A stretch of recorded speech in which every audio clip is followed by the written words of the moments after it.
এক বিশাল সবুজ জঙ্গলে কিঙ্কু নামে এক খুব মিষ্টি কিন্তু একটু অবাধ্য খরগোশ থাকত। কিঙ্কুর একটা খুব বাজে অভ্যাস ছিল। সে মাটি থেকে গাজর বা মূলো তুলেই ধোঁয়া ছাড়াই টপাস করে মুখে পুড়ে দিত। আর তার সবথেকে প্রিয় বন্ধু ছিল মিঠু টিয়া পাখি।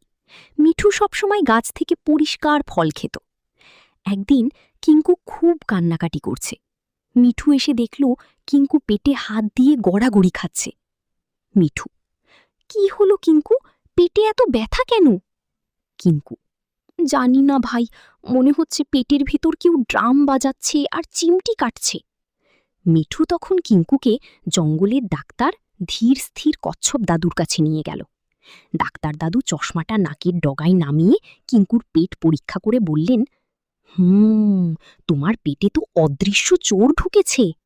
ডাক্তার দাদু বুঝিয়ে বললেন, দেখো কিঙ্কু, তুমি যখন নোংরা হাতে খাও বা না ধোয়া ফল খাও, তখন মাটির সাথে খুব ছোট ছোট কিছু ডিম তোমার পেটে চলে যায়। এগুলো এত ছোট যে চোখে দেখা যায় না। ডাক্তার দাদু কচ্ছপ কিঙ্কুকে আরও ভালো করে বোঝানোর জন্য একটা বড় চার্ট বের করলেন। তিনি বললেন, কিঙ্কু, এই চোরেরা কিন্তু একবারে বড় হয়ে তোমার পেটে ঢোকে না। এদের বড় হওয়ার একটা অদ্ভুত জার্নি বা ভ্রমণ আছে। শোনো তবে সেই গল্প। ১. লুকোচুরি খেলা। প্রবেশ। তুমি যখন ওই নোংরা গাজরটা খেয়েছিলে, তখন তার গায়ে লেগেছিল কৃমির ছোট ছোট হাজার হাজার ডিম। এই ডিমগুলো এতই ক্ষুদ্র যে তোমার চোখ তাদের দেখতেই পায়নি। এরা একদম চুপচাপ তোমার মুখ দিয়ে ঢুকে পড়ে সোজা চলে গেল পাকস্থলিতে। ২. ডিম ফুটে বাচ্চা বের হওয়া। শৈশব। পেটের ভেতরে গিয়ে এই ডিমগুলো যখন দেখল বেশ গরম আর আরামদায়ক জায়গা, তখন সেগুলো ফেটে যায়। সেখান থেকে বেরিয়ে আসে খুব ছোট্ট চিলতে কৃমি বা লার্ভা। এগুলো দেখতে অনেকটা সুতোর মতো। এরা তখন থেকেই তোমার শরীরের রক্ত আর পুষ্টির ওপর নজর দিতে শুরু করে। ৩. রক্তের নদীতে অ্যাডভেঞ্চার, ভ্রমণ। সবথেকে মজার আর ভয়ের ব্যাপার হলো, কিছু কৃমি শুধু পেটে বসে থাকে না, এরা তোমার অন্ত্রের দেয়াল ভেদ করে রক্তের নদীতে, রক্তনালী, ঝাঁপ দেয়। সেখান থেকে সাঁতার কাটতে কাটতে এরা চলে যায় তোমার ফুসফুসে। সেখানে গিয়ে এরা একটু বড় হয়। বড় হওয়ার পর তারা আবার গলার কাছে চলে আসে। তখন তোমার হালকা কাশি হয়, আর কাশির সাথে তুমি আবার তাদের গিলে ফেলো। এবার তারা আবার তোমার পেটে, অন্ত্রে ফিরে আসে। ৪. মহাভোজ আর বড় হওয়া, পূর্ণতা। এবার কৃমিগুলো বেশ শক্তিশালী। তারা তোমার অন্ত্রে বা নাড়ির ভেতর হুক দিয়ে আটকে বসে পড়ে। খাবার চুরি।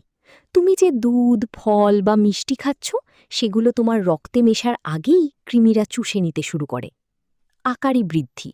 খাবার পেয়ে তারা লম্বায় বেশ বড় হয়ে যায়। কেউ সুতোর মতো, কেউ আবার কেঁচোর মতো বড় হতে থাকে। ডিম পাড়া। একবার বড় হয়ে গেলে এরা প্রতিদিন হাজার হাজার নতুন ডিম পাড়তে শুরু করে। এভাবেই এদের বংশ বাড়তে থাকে, আর তোমার পেট ব্যথার রাজত্ব শুরু হয়। ৫. চক্রের শেষ এবং নতুন শুরু।